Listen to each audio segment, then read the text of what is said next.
sayyidina wa maulana Muhammadin wa ala alihi washabihi wasallam.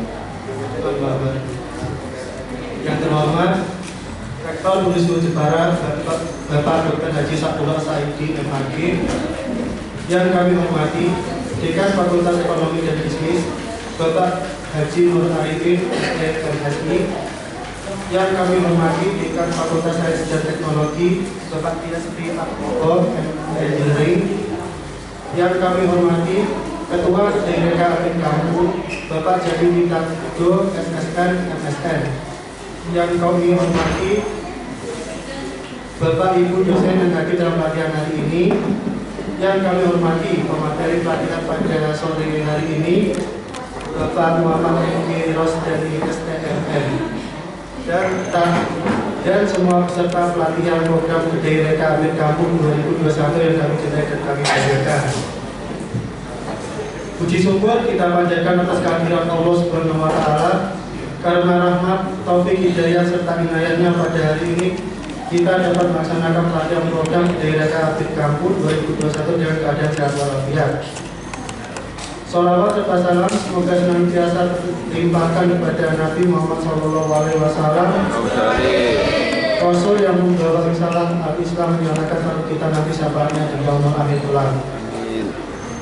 Perkenalkan, nama saya Javian Daudeni, yang di sini insya Allah akan menjadi moderator yang akan memandu materi pelatihan e-commerce, marketplace dan media sosial sore hari ini. Langsung saja saya bacakan kurikulum vitae dari pemateri kita.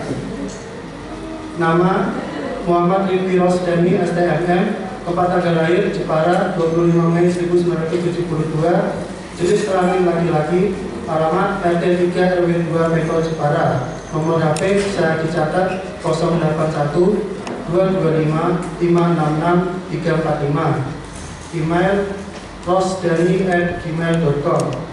Pendidikan formalnya untuk S1 tahun 1996 di Undip jurusan Teknik Elektro, S2 tahun 2000 Magister Manajemen Universitas Indonesia sebagai manajemen pemasaran, S3-nya 2016 sampai sekarang program Doktor Ilmu Ekonomi Undip Manajemen Pemasaran. Pengalaman organisasi, Ketua Bidang Promosi SEPHI sampai sekarang, ASEPI. Sekretaris Bidang Iptek Dewan Riset Daerah Jepara 2010 sampai 2015. Ketua Dewan Pakar Asindo Jepara 2015 sampai 2016. Wakil Ketua Kadin Jepara Bidang Informatika, Penyiaran dan Startup 2018 sampai sekarang. Bidang Perencanaan Koni Jepara 2019 sampai sekarang. Dan Ketua Umum Pemcap Pergasi Jepara 2018 sampai sekarang. Untuk pengalaman kerjanya tahun 2008 sampai sekarang di Unisnu, posisinya 2009 sampai 2010 sebagai KA UPTIT, 2010 sampai 2014 sebagai KA UPT Bahasa, dan 2014 sampai 2016 sebagai KA UPT Kewirausahaan. Tahun 1962 sampai 1994 sebagai Direktur Mall Komputer Semarang. Tahun 94 sampai 95 sebagai Vice Presiden Catur Elektrika Abadi Semarang. Tahun 95 sampai 96 sebagai Direktur Jenderal Komputing Semarang. Tahun 96 sampai 97 di Indosat TBK Semarang. 2001 sampai 2002 Direktur Koran Jepara Post Jepara. Tahun 97 sampai sekarang Direktur IMAR Jepara. 2010 sampai 2015 Marketing Direktur PO BJU. 2015 sampai sekarang Marketing Direktur PO BJU Komisaris CT Kartini Media 2014 sampai sekarang.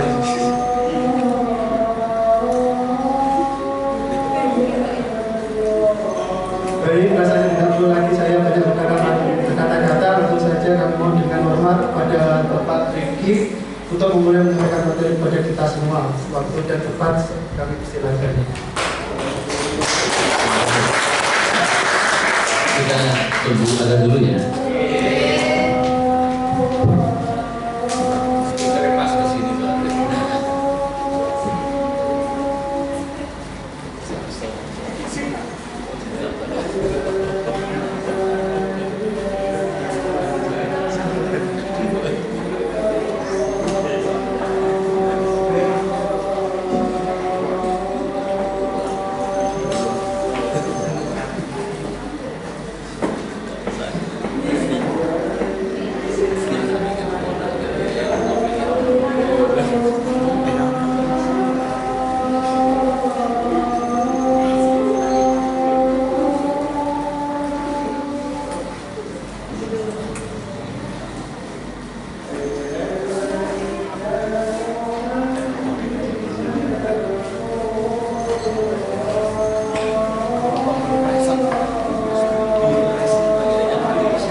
Assalamualaikum warahmatullahi wabarakatuh.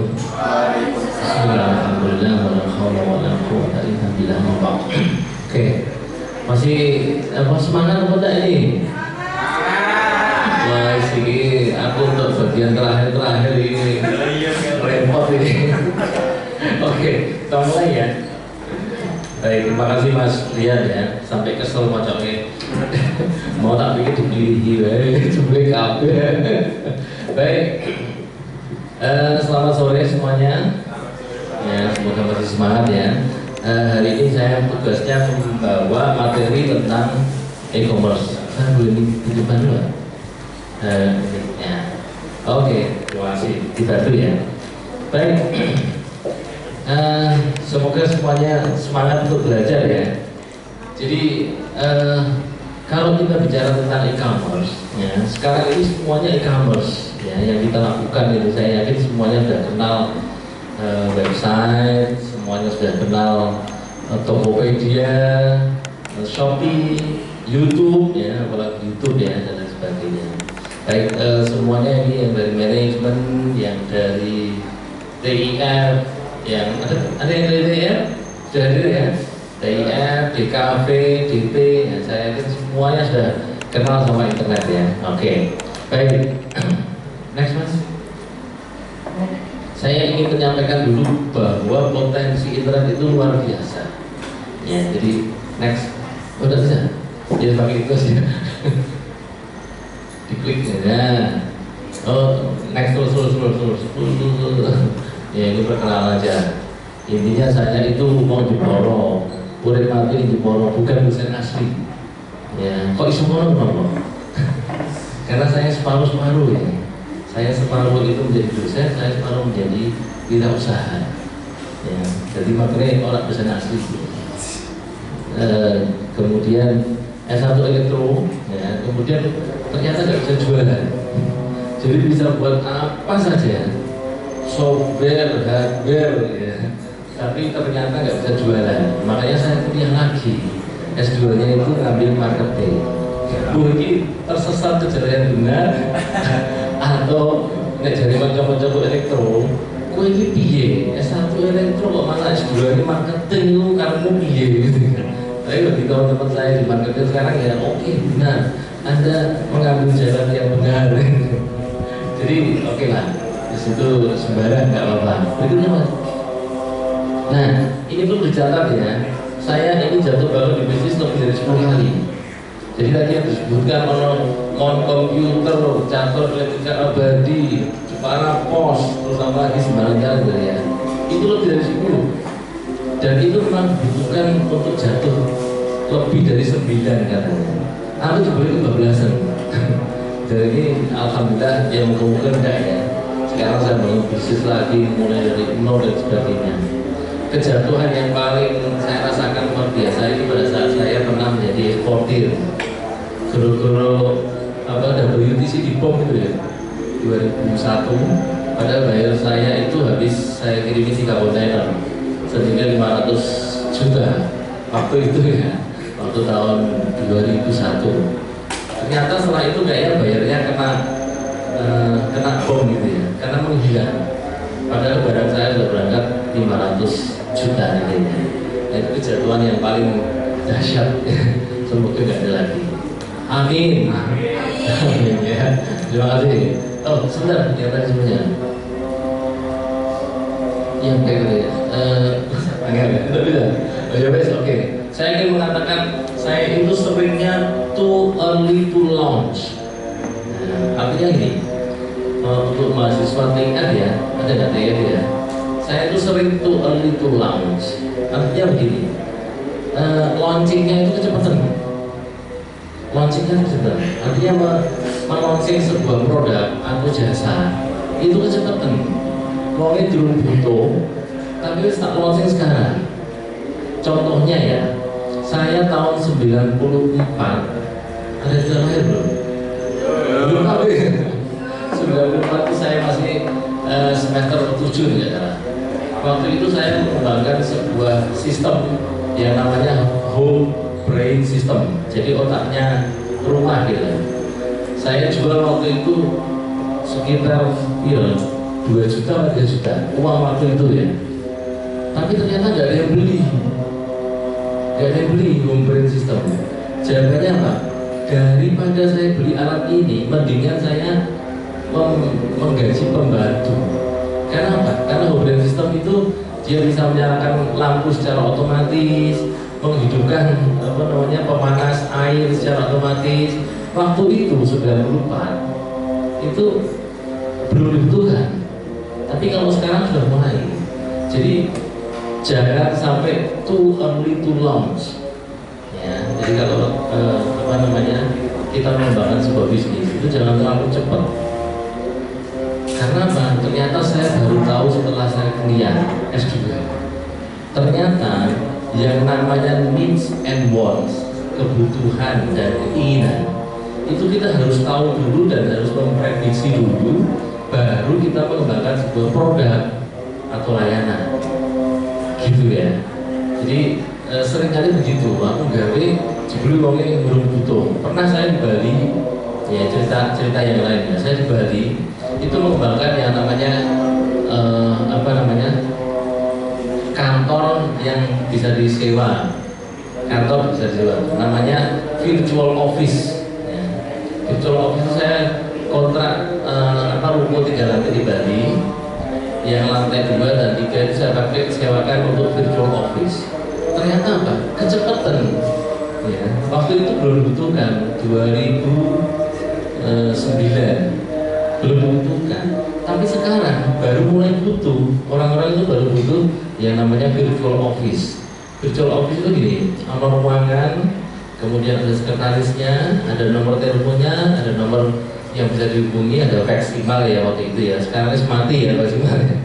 Kemudian itu bisa dianggap sebagai kantornya dia dengan membayar keanggotaan gitu. Jadi satu ruangan itu bisa dipakai 10 sampai 20 perusahaan gitu ya. Nah itu namanya virtual office. Tapi sekarang baru dibutuhkan. Dulu belum. Padahal saya buatnya tahun 2009. Sekarang berapa? 2021 ya. Berarti apa namanya? Wes kadung tutup ya. Saya sewanya sudah terlanjur tutup, baru sekarang dibutuhkan yang namanya virtual office. Seperti Semarang itu ya, di Kota Lama itu ada virtual office yang sangat terkenal. Untuk apa? Ya untuk kegiatan startup, kumpul bareng, kemudian mereka bisa sewa office di situ. Ya, alamatnya di Kota Lama, wah keren gitu ya. Padahal dia sebenarnya sewa hanya member, gitu ya. Tapi seakan-akan dia punya kantor. Gitu ya. Oke, nah ini saya dapat tadi malam ini. Saya waktu buat ini tadi malam. Ternyata pengguna internet dunia itu 5 miliar, ya, 5 miliar. Jadi eman-eman kalau kita nggak masuk internet, karena dari 7 miliar penduduk dunia itu 5 miliar itu sudah menggunakan internet. Paling-paling sih dulu ya mungkin ya Afrika pedalaman gitu ya, terus mungkin ya India, tapi India jangan salah, India itu luar biasa sekarang ya. Tapi ini ya apa namanya, sebentar lagi yang namanya itu siapa lagi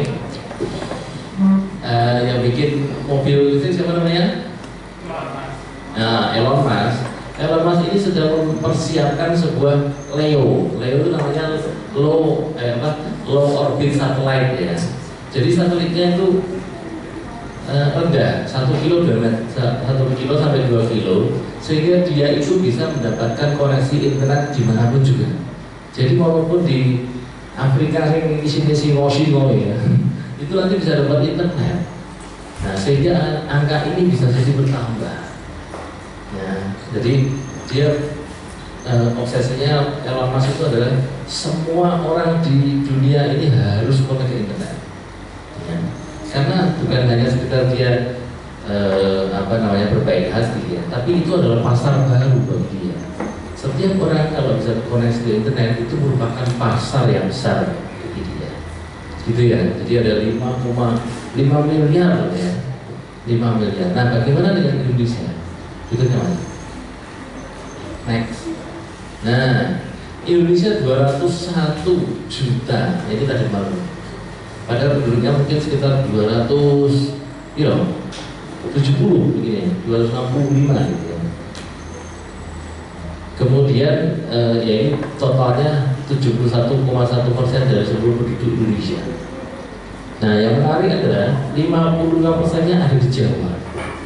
Padahal Jawa, kalian tahu ongkirnya paling mahal berapa? 1 kilo loh ya, 1 kilo. Pakai tiki itu saya biasa kirim ke Kudus, ke Pati ya, itu berapa? Cuma 6.000 pakai tiki loh ya. Pakai tiki dari Jepara itu cuma 6.000 bisa sampai ke Kudus, ke Pati, ke Demak. Murah banget, murah banget. 6.000 luar biasa. Apalagi sekarang ada secepat ya, ngeri ya secepat. Wah itu secepat ngeri. Saya menjual di Tokopedia juga dan ada free ongkirnya gitu. Kadang-kadang aku ya ketol 5.000 gitu kan, karena potongan ongkir itu kan. Nah itu luar biasa dengan potensi di Jawa 55%. Ya ini potensi pasarnya besar sekali.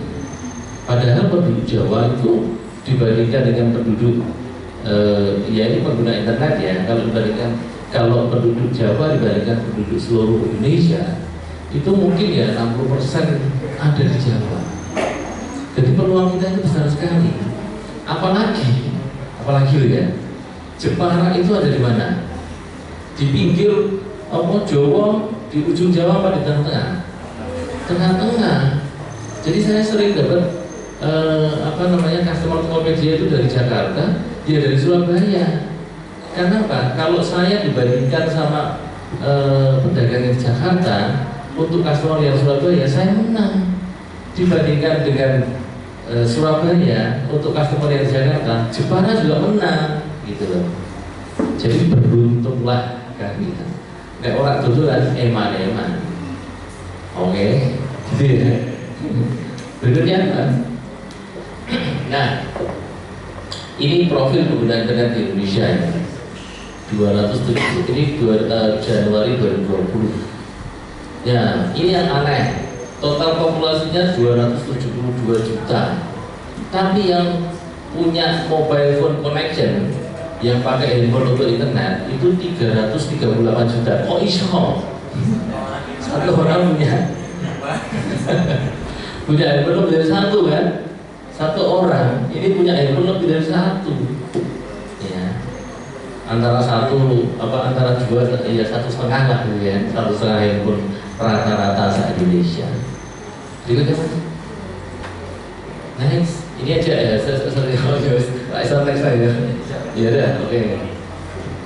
Nah ini secara singkat ya, jadi saya tugasnya adalah untuk memantik semangatmu supaya mau ke internet ya, menggunakan internet untuk bisnis ya.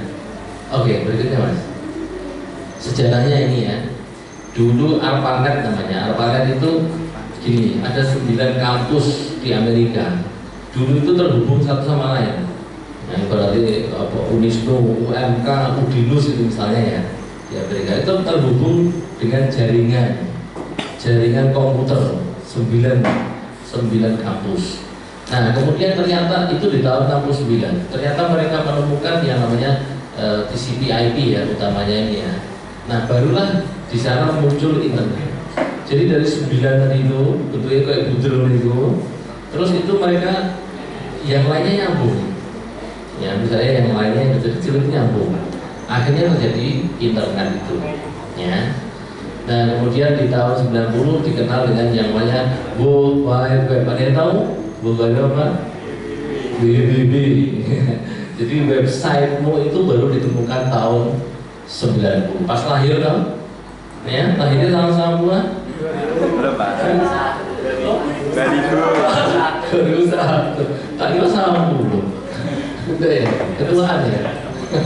Oke, jadi World Wide Web itu tahun 90. Google-mu itu tahun kira-kira 98-an. Ya, cerita saya pernah buat sebelum ada Google. Saya buat website pertama kali tahun 95. Ya, itu yang saya tawari itu Duta Jepara. Tahu Duta Jepara? Duta Jepara tahu nggak? Perusahaan furniture, nggak tahu? Belum masih ngerti? Ya, saya tawarin ke sana Duta Jepara. Kayak Pak Narnya itu. Saya menaikkan website waktu itu harganya masih sekitar 9 juta sampai 10 juta gitu ya. Saya buat website untuk mereka. Jawabannya apa? Jawabannya dia bukain buku, ya buku. Kemudian ditunjukin, ini loh, Mas, saya Januari sampai Desember itu sudah penuh. Dan aku bikin website nanti gimana? Gitu. Waktu itu jawabannya begitu. Itu tahun 95. Bagaimana dengan sekarang? Wah, sekarang berlomba-lomba. Kira-kira sekarang nyari order furniture untuk kontainer gampang apa enggak? Susah. Sekarang lebih susah, jauh lebih susah dibandingkan tahun itu 95. Nah, saya pernah bikin website itu sebelum ada Google. Terus yang indeks siapa? Ada yang tahu? Sebelum ada Google siapa? Yahoo. Iya, Yahoo. Ada yang kenal nama Yahoo enggak? Enggak ada. Enggak pernah pakai. Enggak pernah ya. Sorry ya pakai Yahoo ya. Ya, sebelum ada Google itu pakainya Yahoo. Nih tahun 90 piro ini 95 lah gitu ya. Nah, terus begitu. Jadi jangan salah, sebelum ada Facebook itu tahun 2005 atau 2006. Itu ada sebenarnya yang kayak Facebook. Ya. Ada yang namanya MySpace. Ya, MySpace ini kayak Facebook waktu itu.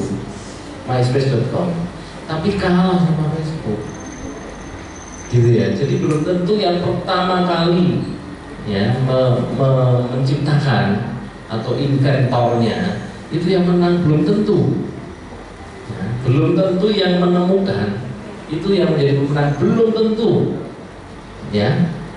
Jadi ini masih peluang. bisa saja kita mengembangkan lagi dengan yang lebih baik, pengetahuan pasar yang lebih bagus, gitu ya, sehingga kita bisa menang.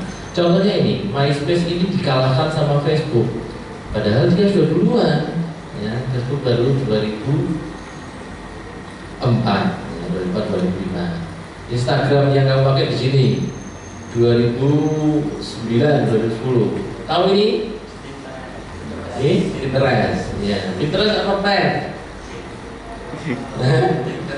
Pinterest masih hidup apa enggak sekarang?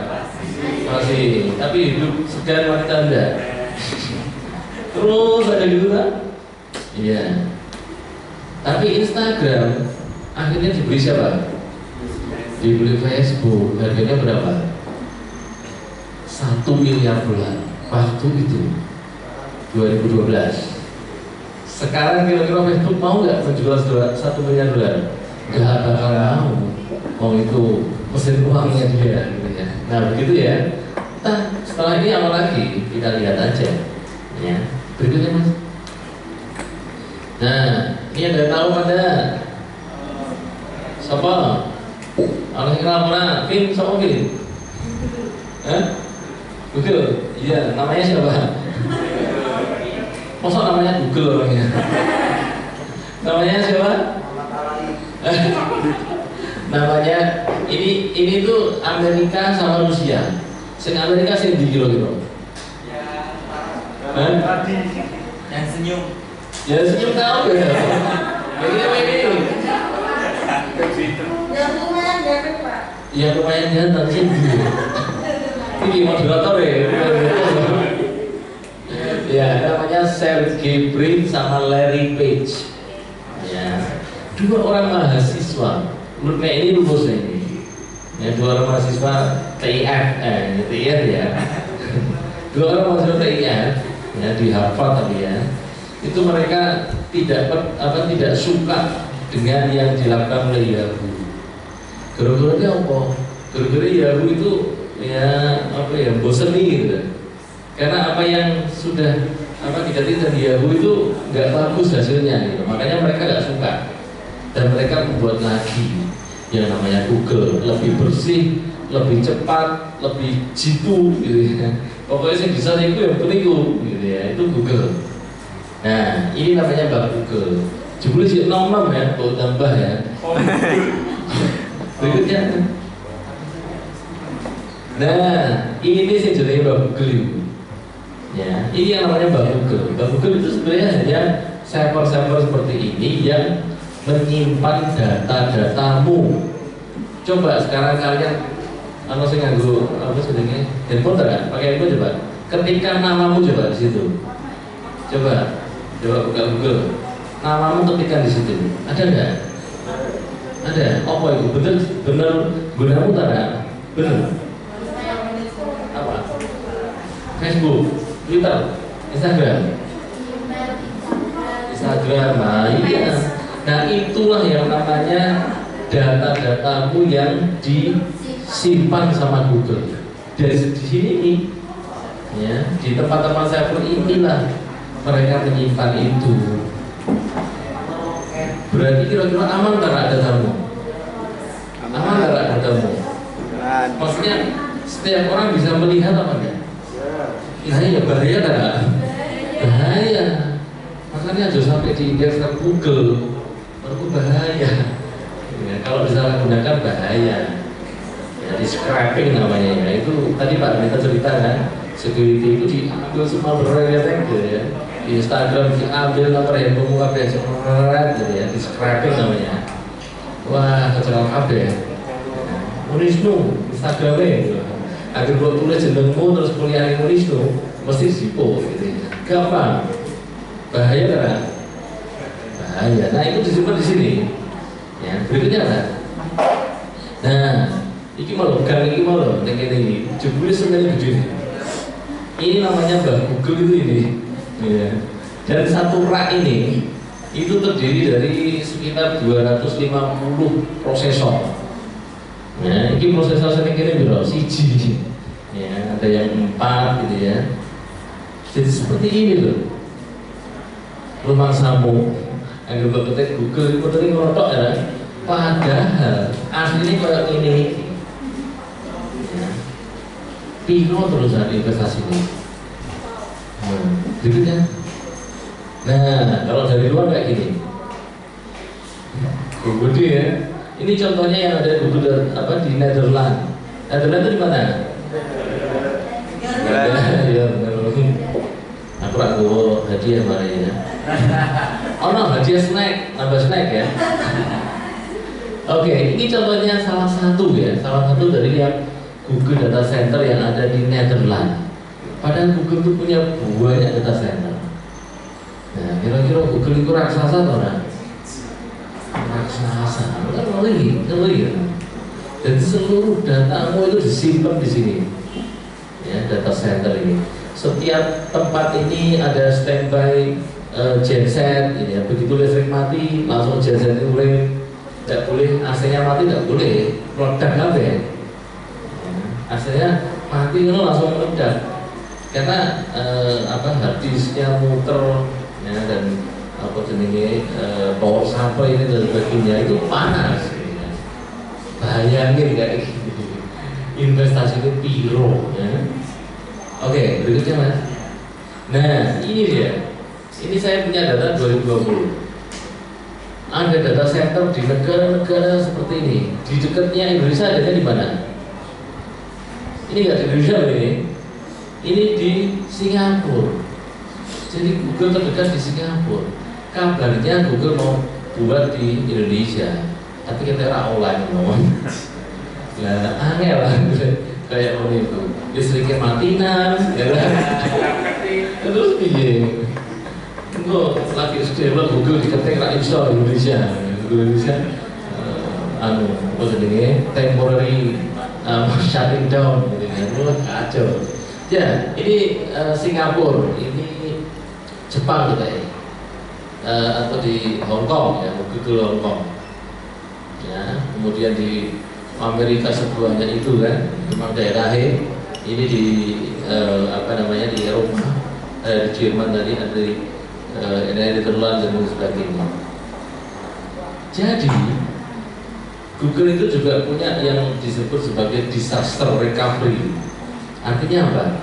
Kalau terjadi sesuatu di sini misalnya di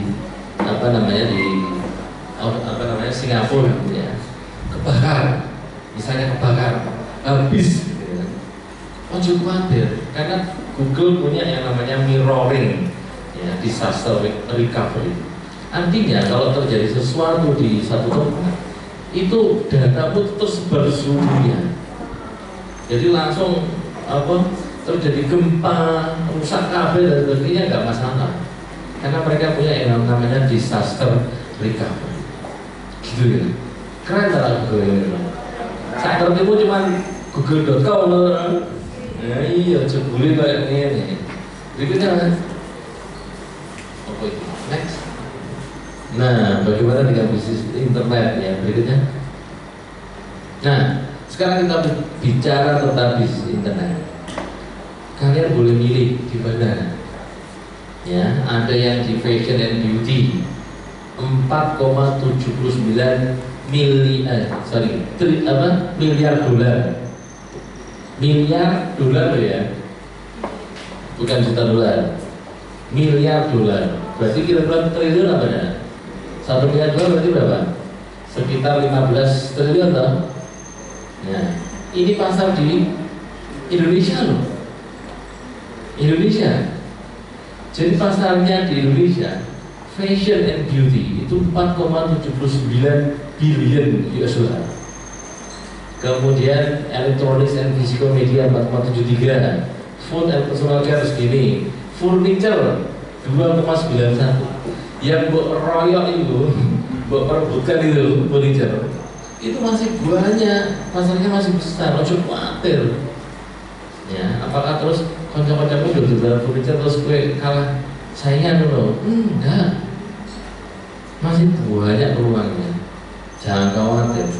Nanti kalau sudah bicara pasar, nah jangan-jangan pasar sing dikeroyok karo kanca-kancamu sing onlinean itu, ya, jangan-jangan pasar sing wis jenuh Akhirnya apa? Regone didundungke kursi sak set, ya, 1.500.000, ono sing mari 1.200.000, seterusnya. Parah kan? Ya, padahal sebenarnya pasar itu begitu. Misalkan mau orang kaya di Jakarta, gelem nggak kira-kira tuku kursimu sak set 1.500.000, gelem nggak? Udah mau. Apa ini kursi kok kerupuk? Tidak mau mereka. Maunya mereka beli yang berapa? Ya mungkin 10 juta gitu kan. Nah kenapa kok misalkan kita bicara mobil ya, kenapa kok orang sing payu Avanza kabeh? Kenapa kok Fortuner payu? Padahal Fortuner harganya berapa?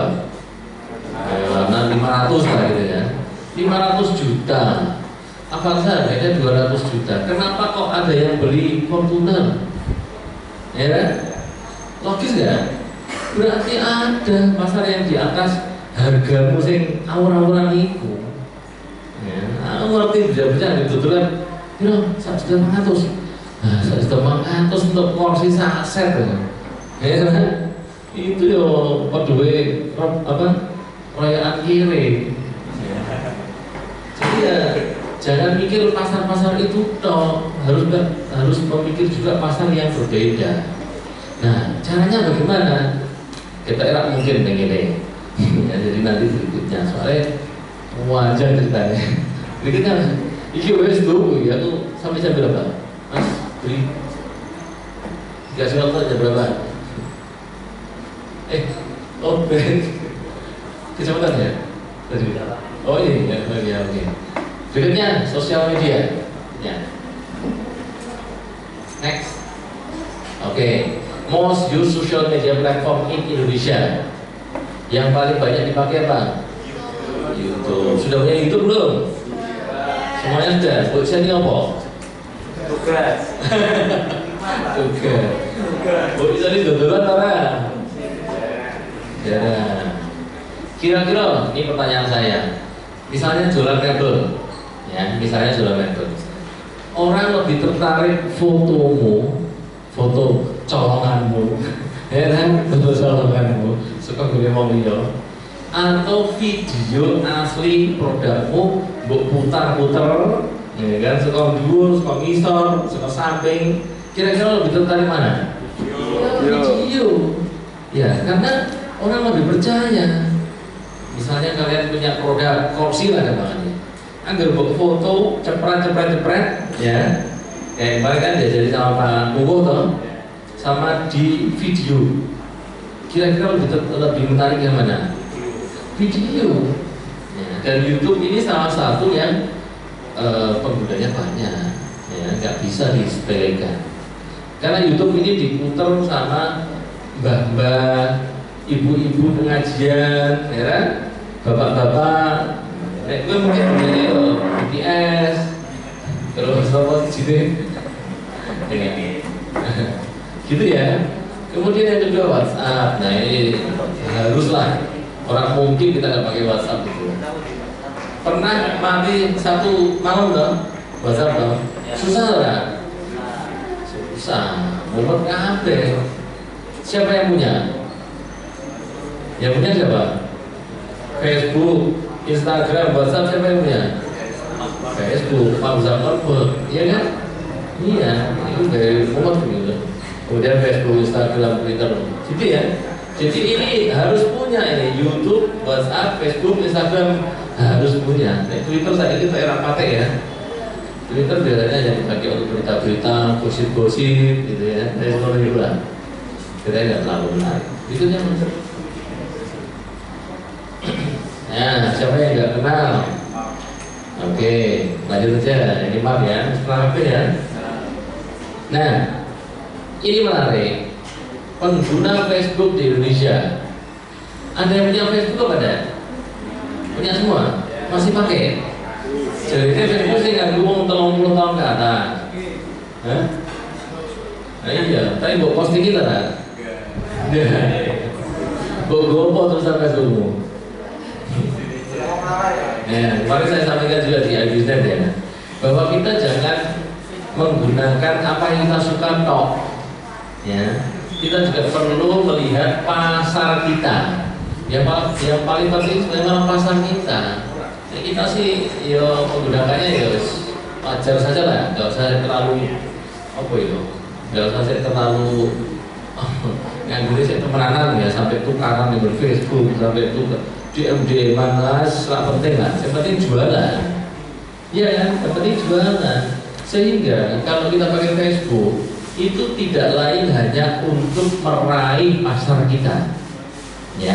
Jadi kita pakai Facebook itu tujuannya tidak lain untuk meraih pasar kita. Saya kemarin cerita di Alisnya, saya mengelola Facebooknya Kartun Media.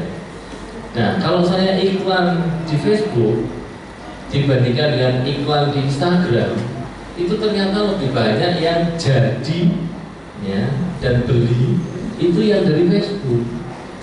Kenapa? Karena ternyata pengguna Facebook 30 ke atas, pengguna Instagram 30 ke bawah.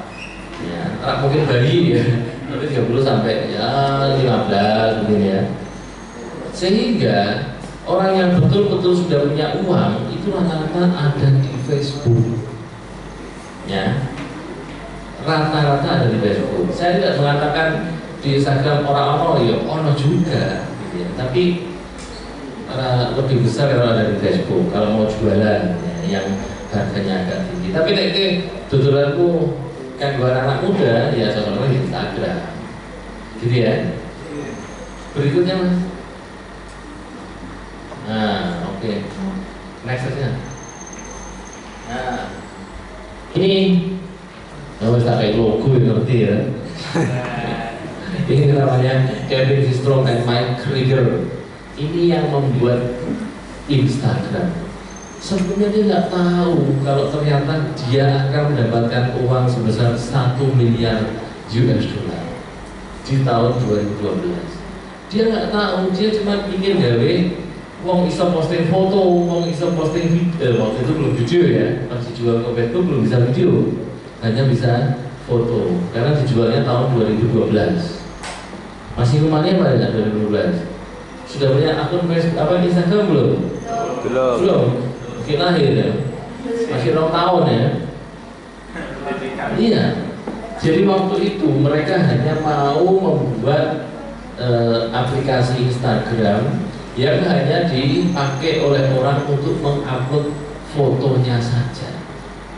Menurut tujuannya, karena mereka menciptakan peluang, tidak menyelesaikan masalah. Nanti saya akan cerita tentang apa itu masalah ya. Berikutnya mas. Kebut terus loh. Oke, ini produknya dari Instagram ya, nanti bisa dilihat 62 juta. Tapi datanya 2019, saya belum bisa menemukan data yang terbaru. Produk dibeli kalau Facebook. Berikutnya. Nah, sekarang kita cari masalah. Nah, cari masalah. Yang dicari adalah masalah. Ya. Oke, kenapa kita cari masalah? Berikutnya. Nah, contohnya ini, ada yang tahu? Nadiem Makarim. Ya. Kira-kira kenapa kok dia isu sukses? Karena yang dicari adalah masalah.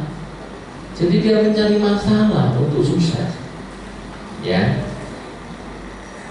Gojek, sebelum ada Gojek, kira-kira Gojek akan mana? Angel.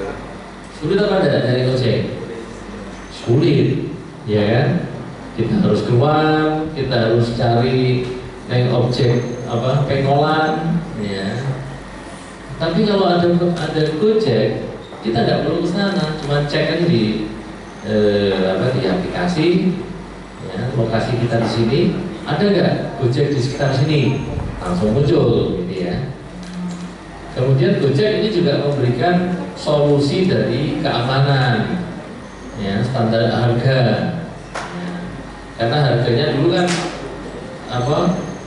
standar kan, kadang-kadang kan dihapusi. Berikutnya masalah yang diselesaikan. Nah ini dia, Belva Syah Devara Muhammad Isman Usman. Ada yang tahu siapa? Ruang Guru. tadinya ada masalah apa di ruang guru? Ada masalah nggak yang diselesaikan oleh si Belva Syahdifarah? Ada apa? Lupa, tak kasih hadiah snack. Anak sering main, kurang belajar, waktunya turun.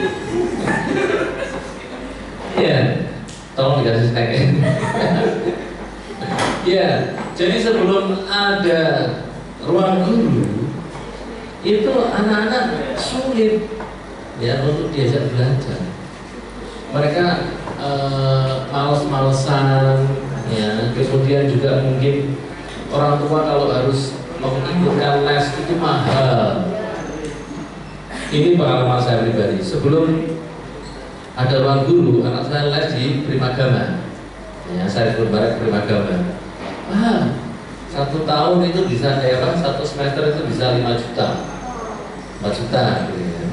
Apalagi GO ya, GO Ganesha Operation, tahu kan? Ya, itu lebih mahal lagi ya. Nah, tetapi dengan adanya ruang guru dan berapa? Jadi 370.000 1 semester. Gila banget, murah banget, gitu kan? Tapi anak-anak bisa lebih senang belajar karena tampilannya bagus, karena ada videonya yang mudah untuk dipelajari, karena ada fasilitas untuk bertanya, ya, dan lain sebagainya. Itu yang dilakukan oleh Belva Syahdifarah dan Muhammad Ismail Usman. Jadi dia menyelesaikan masalah. Masalahnya apa? Masalahnya adalah bimbingan tes waktu itu masih mahal, gitu ya. Nah, jadi carilah masalah di sekelilingmu, ya. Berikutnya, nah, ada yang tahu nih? Bersama tulisannya Ritesh Agarwal. Siapa dia? Mungkin kita di mana? Keluar, ya ini usianya dia ya. Ini yang punya siapa? Oyo. Tahu Oyo enggak? Tahu. Oyo ini adalah manajemen hotel, ya. Jadi sebelumnya si Ritesh ini itu tetanggaan sama sebuah hotel di desanya dia, desa loh ya. Desanya dia di di India sana. Aku nanti aku sendiri desanya apa. Jadi dia mengamati, ternyata hotel mungkin ya bintang 2 lah ya, apa bintang 1 itu sering kosong. Jadi misalnya punya kamar 20 tapi isinya kayak siji loro gitu ya. Nah akhirnya muncul, nah ini masalah nih. Ini masalah bagi si pemilik hotel dan pemilik hotel yang lain di daerahnya. Ya. Nah sehingga dia berpikir, Ritesh Agarwal itu berpikir bahwa dia harus membuat solusi bagi pemilik hotel itu. Ya, dan maka dibuatlah Oyo. Oyo itu nggak seperti Traveloka, beda. Ya, kalau Traveloka kan hanya menjual lewat online gitu ya. Tapi Oyo ini sampai masuk ke dalam, managed by Oyo, ya, managed by Red Doors. Ya, sekarang ada Oyo Red Doors di Rovina kan? Nah, apa cikir lagi kan? Penelitian itu Oyo. Bapak kenal dulu ya. Ya, ini namanya Ritesh Agarwal. Jadi kalau kita menemukan sebuah masalah, ya, kemudian kita berpikir bagaimana caranya masalah itu bisa kita selesaikan, terutama dengan menggunakan internet, ya, itu kemungkinan bisa duplikasi dunia. Oyo sekarang dari sebelah rumahnya si Ritesh Agarwal sampai Indonesia pada Indonesia pakai Oyo enggak? Pakai, ya. Padahal Indonesia, jadi kira-kira Singapura berapa enggak? Iya, saat dunia ngeri, ya. Jadi kalau bisa menemukan masalah yang dihadapi ya, oleh para pebisnis khususnya ya, kemudian kita memberikan solusi, mencari solusi, itu luar biasa. Kira-kira mau Jepono di masalah enggak? Pengrajin punya masalah enggak? Apa? Loh itu pengrajin deh. Berarti sing mesen berarti yang punya masalah dari pengrajin. Pengrajin kita itu dalam menjual, memproduksi ada masalah enggak? Apa gitu-gitu? Kurang pengetahuan, berarti harus diberi pengetahuan. Tahun sekolah itu gimana? Nah, kurang berinovasi, desainnya, nah, berarti cak DP di. Ayo DP, mana DP? Ini. Ya, berarti kurang inovasi produk, misalnya. Lalu bagaimana solusinya? Yang dibawa ke internet, ya, supaya lebih banyak yang bisa menggunakannya. Orang cuma Jeporo. Kira-kira di Banyuwangi ada pengrajin nggak? Ada. Solo ada nggak? Ada. Jogja ada nggak? Ada. Jadi kalau misalnya kita bisa menyelesaikan persoalan yang dihadapi oleh para pengrajin Jepara, itu juga bisa dipakai di daerah-daerah lain. Ayo boleh cari masalahnya, ya, baru setelah itu diselesaikan. Caranya bagaimana? Koordinasi lagi, mumpung ini betul-betul luar biasa menurut saya dari itu. Karena kalian bisa ketemu sama yang namanya anak DP, anak TIF, anak apa jadi? Apa namanya? DKP, ya. Kalau manajemen, karena itu bisa bersatu loh kayak begini. Iya.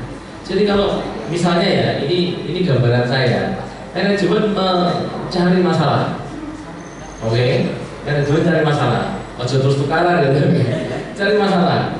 Apa ya kira-kira sing sering dihadapi persoalan-persoalan yang dihadapi oleh sekeliling kita.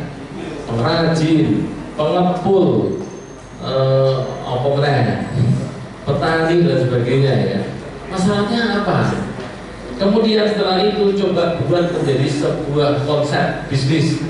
Nah, terus ketemu kalau TIF, TIF, terus gawe sistemnya. Tapi sistemnya kan TIF kan orang iso gawe sing apik mesti ya. Ya kan, dibantu kalau di kafe ya, Mas. Nah, gitu. Terus produknya kalau itu betul produk berarti di DP. Akhirnya jadi. Jadi jangan berdiri sendiri, nggak bisa. Kue mungkin anak manajemen bisa program ada? Bisa nggak bikin aplikasi? Belum bisa. Iya, percayakan sama ahlinya. Anak TIF bisa nggak membuat konsep bisnis? Bisa nggak TIF? Ya, mungkin perlu belajar lagi. Jadi lebih baik kolaborasi. Itu jalan yang paling bagus. Ya. Oke, berikutnya Mas. Nah, ini history of opportunity. Jadi sejarah dari sebuah opportunity. Ya, opportunity itu kayak loh. Zaman saiki itu kira-kira yang paling maju gitu ya, yang paling banyak peluang itu apa gitu ya. Dua prehistory zaman sebelum sejarah ya, itu namanya hunter. Hunter itu apa? Berburu. Pemburu ya. Nggawa tombak ya, sing diburu dinosaurus, tapi sing cilik ya. Orang sing gede ya sing tirek di pangan ya kan. Itu jadi Jurassic Park, tapi aslinya Bohr. Ya. Kemudian Grover mulai 10.000 before century. Jadi 10.000 tahun sebelum tahun Masehi ya, before century itu ada yang namanya Grover. Grover itu petani ya. Kemudian warrior, jadi warrior ya. Kayak like a knight in shining armor ya. From a long time ago. Nah ini jadi warrior ya. Ini yang didulakan cewek-cewek biasanya. Wah, warrior tuh menunggu gitu ya. Menunggu diselamatkan oleh warrior gitu ya. Ini zaman tahun itu sing paling apa ya, peluang terbesar ya di warrior gitu ya. Terus akhirnya Craftsman tahu, Pandisi, ya. Kemudian Explorer, wah ini misalnya Christophorus Columbus yang menemukan benua mana? Amerika. Nah itu mereka menemukan itu dalam Explorer. Kemudian mulai 1550 Merchant, ya. Merchant ini kalau sekarang namanya trading.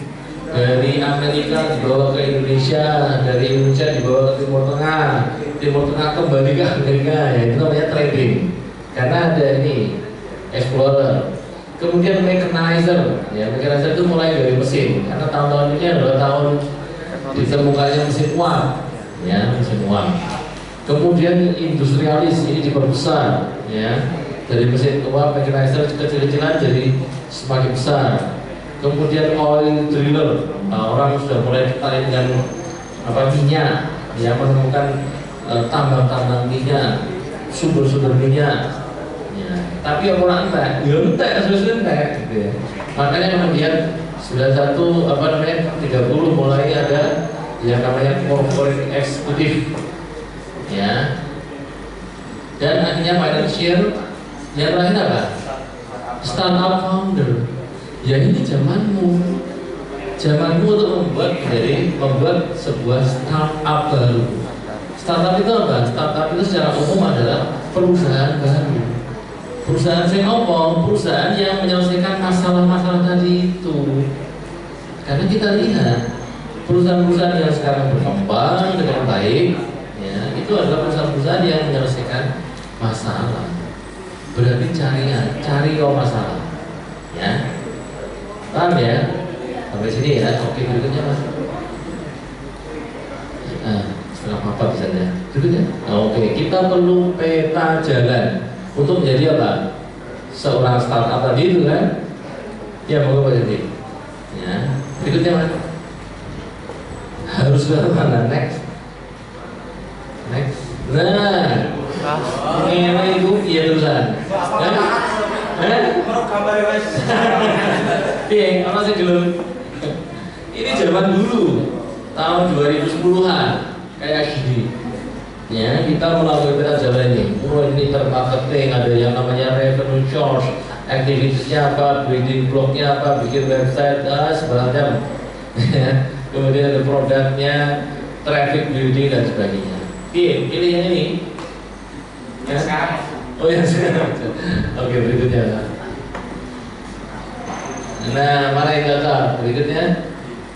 Nah, ini kan, saya ini kan, bingung kan? Saya harus mulai dari mana Pak? Tokopedia, Shopee, Bukalapak, Instagram, Facebook, ya kan? Ya kan? Iya. Pokoknya jajal kabeh. Nextnya, kudunya jajal kabeh, tapi dengan langkah-langkah yang benar. Pertama, yang dilakukan adalah professional presence. Profesional ya.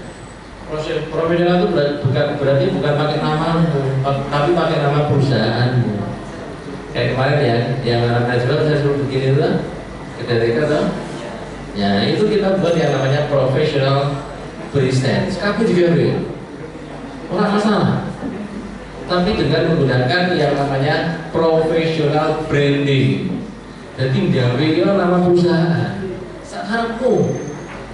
Iki ana ilmu dhewe mah, tapi yo sementara sembarangan lah. Ya jadi kudunya ana ilmunya ilmunya sendiri namanya branding. Kalau di marketing di tempat di masyarakat ada marketing ya namanya merek semester itu 5 atau 7 6 ya. Nanti kemudian saya lagi. Oke. Kemudian mulai jualan. Jadi penting ini professional presence ini harus segera dibuat. Ya, orang digo curhat, orang digo ngolong-ngolong, ya, apalagi bully, tapi professional presence. Ini ya Instagram sama Facebook. Segera dibuat. Yang jeneng perusahaanmu. Jawaban namanya Mas Alvin. Ya, Alvin Shop. Ya, misalnya ya namanya. Harus begitu, harus berani. Nanti setelah itu, ya kemarin kan sudah diajari sama Pak Ki, walaupun sekilas untuk membuat logo pakai Canva, ya itu nanti dipraktekkan. Harus ada logonya, harus ada namanya. Nah, Dadake bisa di kafe ya. Agar itu kopi belum. Oke, berikutnya Pak. Nah, ini dia. Ya. Jadi, ya, jangan salah ya. Untuk mengembangkan di sini, ya, sebuah internet bisnis itu butuh ini semua. Butuh orang yang mengerti produk, butuh orang yang mengerti komunikasi, butuh orang yang mengerti IT, butuh orang yang mengerti pasar. Ya, makanya perusahaan-perusahaan sekarang itu yang namanya startup itu nggak sendirian. Pasti ada founder apa? Founder misalnya ya, misalnya Nadiem Makarim, itu dia founder. Tapi dia juga mungkin karena memiliki kemampuan bisnis gitu ya, mengindra pasar. Ya, dia tahu pasarnya di mana dan sebagainya. Ada yang namanya lifetime value, ada yang namanya customer lifetime value tadi ya.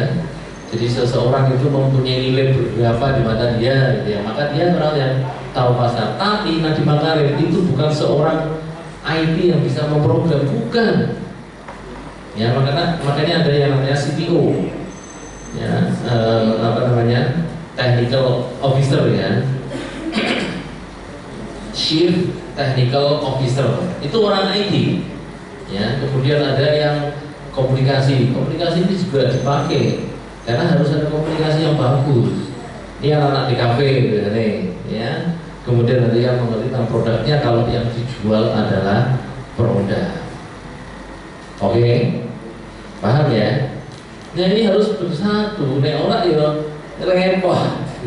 Pasar-pasar tok, IT tok. Selama ini sendiri-sendiri. Ya, ini saatnya untuk bergabung. Orang mungkin satu orang menguasai semuanya tidak mungkin. Ya, makanya harus ada yang namanya partner. Ya, harus ada yang namanya partner. Contoh aja perusahaan-perusahaan besar, semuanya punya partner. Google aja tadi partnernya kan kelihatan cuma 2 loh.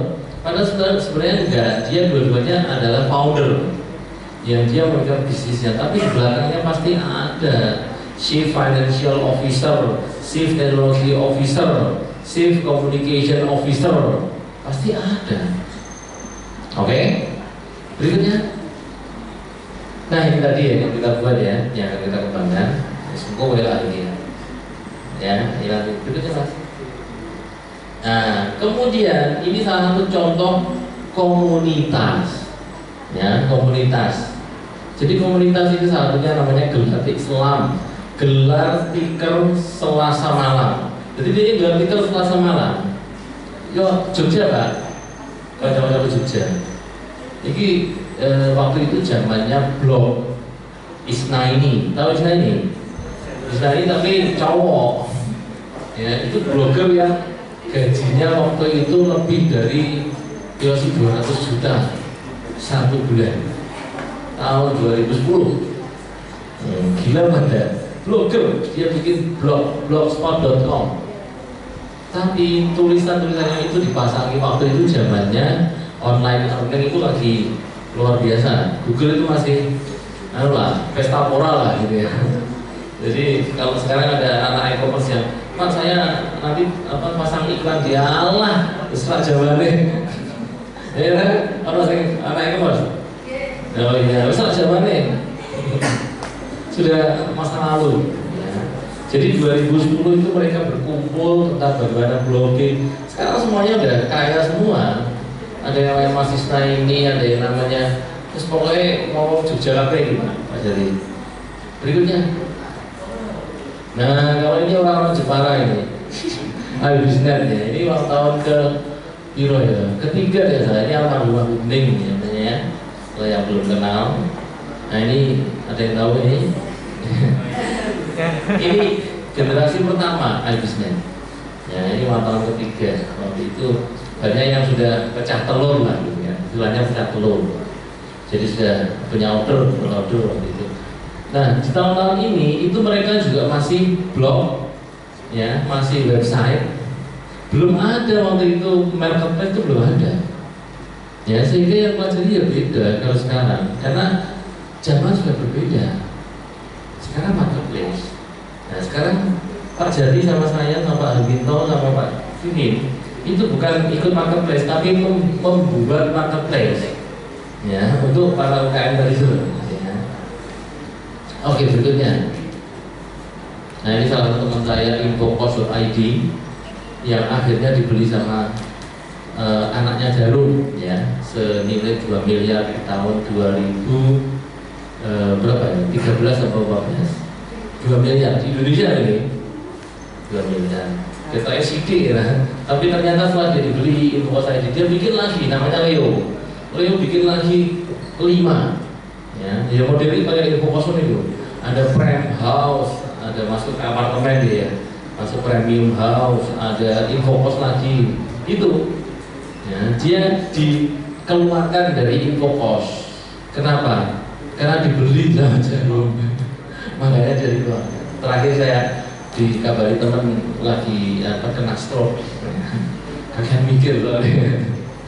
Semoga segera sehat. Oke, berikutnya. Nah, ini nanti saya akan keluarkan sama Facebook Ads, tapi mungkin tidak sekarang ya, karena orang mungkin kita tak sejenis mana kayak malah mumet ya. Oke, Facebook Ads ini luar biasa. Luar biasa, kenapa? Bagi saya, seorang marketer melihat Facebook Ads itu koyo dulu emas. Kenapa? Karena saya bisa menentukan yang saya target itu siapa, daerah mana, orang yang umurnya berapa, cowok apa cewek, kebiasaannya apa, handphonenya apa ya, itu bisa dengan menggunakan Facebook Ads. Nah, itu luar biasa. Pokoknya nanti kita akan pelajari ini ya. Sing gelem, tak gelem ya wis. Berikutnya. Nah, ini contohnya Facebook Ads itu seperti ini. Facebook Ads itu bukan menarik orang untuk masuk ke tempat kita, tapi kita hantarkan ke tempatnya dia. Iklannya itu loh, iklan yang kita buat itu kita hantarkan ke tempatnya dia, kita dekatkan ke lokasinya dia, bukan dia yang kita tarik ke website kita, tapi iklan kita distribusikan ke dekat-dekatnya dia. Itu bedanya Facebook Ads sama Google Ads. Kalau Google Ads itu orang ngetik ya, nyari di Google, kita beri kata kunci, nanti baru kita akan muncul. Tapi kalau Facebook Ads ya, pada saat kita browsing ya di Facebook ya, scrolling, kalau kita cocok sama yang ditarget, misalkan saya target mahasiswa Unisnu gitu ya, umurnya berapa, umurnya 19 gitu ya, itu nanti akan keluar di feednya, akan keluar. Instagram juga begitu. Nah, itu istimewanya Facebook Ads sama Instagram Ads. Berikutnya masih enggak? Oh, thanks ternyata. Gitu ya, jadi cukup untuk pengantar saya hari ini. Semoga ini menjadi pemantik untuk semuanya semangat supaya belajar dengan lebih intensif ya, untuk khususnya berbisnis ini. Dan silakan saya kembalikan kepada moderator. Terima kasih. Assalamualaikum warahmatullahi wabarakatuh.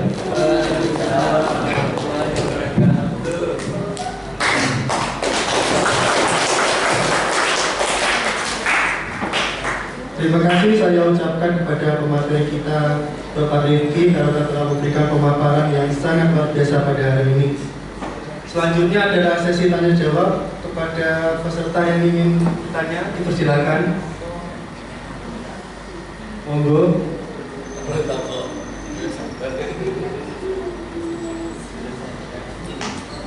Silakan. Assalamualaikum warahmatullahi wabarakatuh. Waalaikumsalam. Bertanya Pak, kan tadi kan menurut Bapak kan kita itu harus berkolaborasi dengan istilahnya ya jurusan lain untuk membangun bisnis. Nah itu ketika kita berkolaborasi otomatis kita kan dari segi nanti hasil yang kita dapatkan otomatis kita bagi Pak. Itu menurut Bapak itu gimana? Apakah kita baik belajar sendiri atau kita tetap berkolaborasi? Terima kasih. Assalamualaikum warahmatullahi wabarakatuh. Waalaikumsalam. Oke, terima kasih Mas Alvin ya. Terima kasih Mas Alvin. Jadi inilah memang kebiasaan kita ya. Kebiasaan kita itu kita katanya Indonesia itu adalah gotong royong diri, tapi seringkali kita bekerja sendiri-sendiri. Ya. Jadi memang gini Mas Alvin, memang persoalan yang sering kita hadapi, wah kok berarti aku bagi-bagi duit karena mau cocok-cocoknya gitu ya. Pilihannya begini, bekerja sendiri itu nanti akan ada maksimalnya. Ya, misalnya ya, kita kalau bekerja sendiri itu nanti maksimal misalnya di konsep 100 juta misalnya per bulan gitu ya. Tapi kalau kita kerjasama kolaborasi itu mungkin omsetnya bisa lebih tinggi karena yang bekerja banyak orang gitu ya. Jadi pada saat bekerja sama itu jangan kita pikirkan nanti berarti dibagi-bagi ya. Jadi gitu. Kalau kita sendiri misalnya nanti omset maksimalnya adalah 100 juta, tapi kalau kita berempat nanti mungkin saja bisa menjadi lebih dari 1 juta, dari 100 juta menjadi 1 miliar misalnya omsetnya gitu ya. Saya ceritakan ya, saya pernah ikut yang namanya CEO 1.0 di Yogyakarta, bayarnya 5,7 juta pelatihan. Yang datang itu adalah perusahaan-perusahaan yang omsetnya 1 bulan lebih dari 1 miliar. Ya kan, saya waktu itu bisa masuk ke sana, diperbolehkan untuk ikut. Yang saya ketemu di sana rata-rata anak muda ternyata. Aku tak pikir paling tua, sebenarnya anak-anaknya itu bapak-bapak yang punya bengkel AC, tapi bukan satu, telu bapak ini. Ada di Jakarta, ada di Bali, ada di Jogja. Omsetnya berapa? Tak tanya, pinten Pak 1 bulan? Alamak, namung segede, pinten? Namung 3 miliar. Jadi 1 bulan 3 miliar. Tapi dia nggak sendirian, karena dibantu sama teman-temannya gitu. Nah, terus ada lagi ibu-ibu gitu ya, ibu-ibu yang saya tanya, masih muda, bawa anaknya gitu. Bu, jualannya apa? Jualannya jilbab. Dari mana rumahnya? Depok gitu ya. Berapa Bu? Satu bulan? Baru sedikit Pak, baru 2 miliar 1 bulan. Terus itu dibantu berapa orang? Saya sementara baru punya CS ya, customer service online itu baru 20 Pak. Baru kok 20 batinku. Satu hari 1 CS 1 juta gitu kan, iso gitu ya. Nah gitu Pak, jadi memang kita kerja itu gak punya sendirian. Ini curhatannya salah satu mahasiswa yang sekarang sudah lulus ya, yang berbisnis online di Universitas juga. Dia cerita, Pak ini gimana ya Pak ya, saya tuh kerja Facebook Ads sudah, Instagram Ads sudah, tapi mentok-mentoknya itu pusingnya itu diproduksi mebel gitu ya. Ya harus partnership, tidak bisa, atau paling tidak ya meng-hire orang gitu ya. Tapi lebih enak lagi partnership, karena partnership itu nggak mungkin kamu dicuri. Tapi kalau kita meng-hire orang, itu bisa saja nanti uang kita ada risiko dicuri itu ada. Tapi kalau partnership itu biasanya enggak, karena kita sama-sama memiliki perusahaan. Beda dengan pegawai. Kalau pegawai itu ada kesamaan itu. Sebagai contoh pengalaman pribadi saya sekarang ini di Jalan Kartini ya, Kartini Media itu alhamdulillah omsetnya 1 bulan sekarang 100 ya, 1 bulan 100 juta. Apakah saya harus 100? Enggak, karena di sana sudah ada partner saya, ada Mas Peri, ada Mas Aufar, itu pemilik sahamnya ada sekitar 4 orang gitu ya, walaupun saya yang pembina gitu ya. Saya nggak harus kesana tiap hari, aku ngomong terus ngajar piye gitu ya. Jadi sebaiknya begitu Mas, kita punya partner. Yang partner saya Mas Beri itu jago desain. Ya aku nggak perlu desain uangnya gitu, enggak. Aku tugasku marketing, ya udah marketing gitu ya. Jadi memang ada pembagian tugas dan itu bagusnya kalau kita berpartner seperti itu. Gitu Mas Abdi. Ada yang ditanyakan lagi? Ya silakan. Kenalkan, nama saya Muhammad Alaik. Misal harga di suatu market, misal di Shopee Hajo, kita ikut harga tersebut atau membuat produk baru. Soalnya kalau tidak ngikutin kita akan ketinggalan atau nantinya akan mati. Terima kasih. Baik, ya terima kasih, kita yang bagus. Yang namanya marketplace itu pasti perang harga, ya pasti perang harga. Nah, bagaimana caranya kita menghindari perang harga? Kalau menurut saya ya sudah, bikin aja harga yang lebih tinggi bahkan. Tapi syaratnya kita mau mensasar yang customer yang berbeda dengan yang disasar.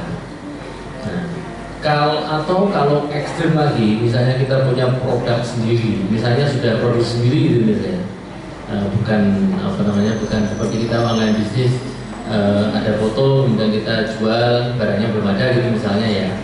Itu lebih bagus. Sekarang trennya itu malah keluar dari marketplace. Ya, ada beberapa brand yang saya lihat Instagram minded banget gitu ya, dan dia nggak ada di marketplace. Apa yang dilakukan dia adalah untuk menghindari persaingan bebas, persaingan harga. Ya, tetapi kalau misalnya kita belum bisa keluar dari marketplace untuk bangun sendiri brand kita di luar marketplace, ya saran saya sebaiknya produknya itu beda. Produknya beda dengan yang sudah ada di marketplace. Ya. Kemudian di marketplace itu juga ada tools iklannya, itu dimanfaatkan. Sekarang itu gini, kalau kita nggak beriklan, ya itu ya memang saya pernah saya pengalaman pribadi ya, saya pernah di Tokopedia pada saat keran impor itu masih bagus. Saya belanja dari Cina itu sampai satu bulan belanja 7 juta, 10 juta gitu ya. Kemudian saya jual di Tokopedia. Waktu itu, dan sekarang kan ditutup kan sama Shopee kan, kadang-kadang saya belinya sedikit-sedikit kan di Shopee ya. Shopee dari Cina kan langsung ke Indonesia ya. Sekarang ditutup gitu kan. Nah, waktu itu saya 7 juta belanja, kemudian iklannya itu 1 bulan sekitar 2 juta, tapi penghasilan saya bisa sampai 10 juta. Ya. Jadi iklan mas, iklan. Sekarang kita harus iklan, beranilah. Ya? Sudah. Nah, berarti mungkin diarahkan lagi ya. Jadi soalnya setahu saya yang namanya Shopee diporong gitu. Rata-rata saya tak mau iklan kabeh gitu ya. Apalagi kalau nggak iklan ya. Ada nama-nama anak bisnis juga ada. Salah satu anak bisnis yang Mas Toha kemarin itu kan, ya Mas Toha itu yang dia main di Shopee itu mungkin sekarang ya 100 lah, ya 1 bulan 100 di Shopee. Ya, di Shopee 1 bulan omsetnya 100 juta. Ini keuntungan 20-30% lah gitu. Kan lumayan ya, sudah cukup lah gitu kan. Nek kurang ya tambah naik. Gitu. Jadi menurut saya jual yang mahal aja lah, tidak apa-apa. Jual mahal tapi pakai iklan. Tapi produknya jangan sama, apalagi fotonya sama. Ya, soalnya kan kebanyakan di Shopee kan produknya sama tapi fotonya berbeda juga. Iya. Nah itu berarti harus mulai menciptakan produk yang baru kalau mau berani ke sana. Tapi kalau produknya sama, apalagi fotonya sama, ya semakna perang harga. Gitu ya, pilihannya itu. Perang harga lama-lama ya kita mati. Nah lama-lama kita mati. Satu lagi, jangan sampai keliru bahwa gara-gara ya karena perkembangan internet ya, yang dulunya pengrajin sekarang menjadi lompat ke ini menjadi orang mengaruh gambar ya. Jadi dulunya pengrajin itu harusnya lewat pengrajin, showroom, kemudian baru customer gitu ya. Apalagi kalau ekspor itu sampai ada yang namanya trading company, baru ke ekspor importer ya, misalnya di sana baru ke end user. Nah sekarang ini gara-gara internet itu banyak pengrajin yang tidak tahu menahu tentang yang namanya economic value added tadi itu, dia langsung dengan menggunakan harganya dia, harga jualnya dia, yang harusnya itu lewat pengepul, kemudian lewat distributor, baru ke end user gitu ya. Misalnya ya porsi itu harganya 10.000, 100.000 misalnya. Nah itu biasanya 100.000 dibeli sama pengepul harganya misalkan 120.000. Baru kemudian dibawa ke Jakarta gitu ya, ke toko itu harganya 170.000, baru dijual menjadi 200 misalnya. Sekarang dia nggak mau lewat itu, dengan menggunakan marketplace dia bisa langsung aku kursi itu apa ngedol 100 ya wes tak dol 100, padahal itu merusak gitu. Nah itu yang membuat marketplace itu seperti apa pisau mata dua gitu ya. Bagus gitu ya, tapi juga menghancurkan banyak middleman tadi itu, termasuk kita sebagai reseller atau kita sebagai pengusaha online yang memanfaatkan itu. Menurut saya lebih baik sekarang pikirkan produk. Nah, kerja sama Pak Jati sama anak-anak DP ya untuk mengembangkan produk furniture Pak Jati ya. Nah itu baru kita bisa membuat atau mempunyai nilai yang tinggi. Gitu Pak ya. Ya. Mungkin ada pertanyaan terakhir. Silakan tanya terakhir. Ada?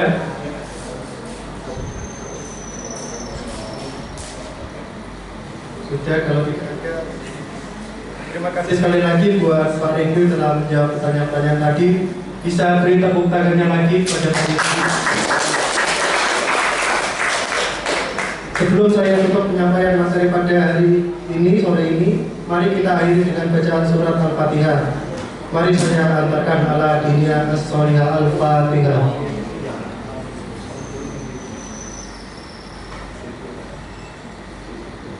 Semoga pelatihan sore hari ini dapat memberi manfaat bagi kita semua.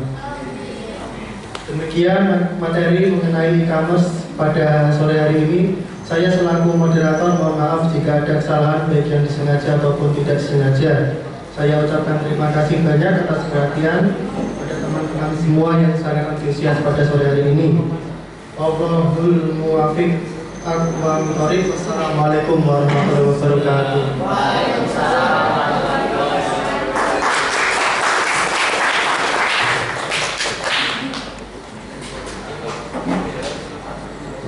Oke, masih semangat? Masih. Lanjut. Kok kayaknya pada lemes semua ini, Pak? Udah pengen keluar ya?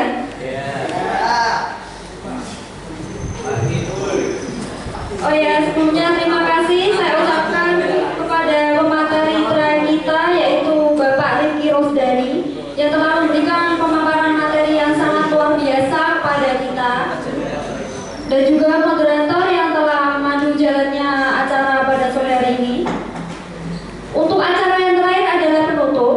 Mari kita akhiri dengan bacaan surat Al-Fatihah. Mari saya antarkan al-Hadidiyah as-Soliyah Al-Fatihah.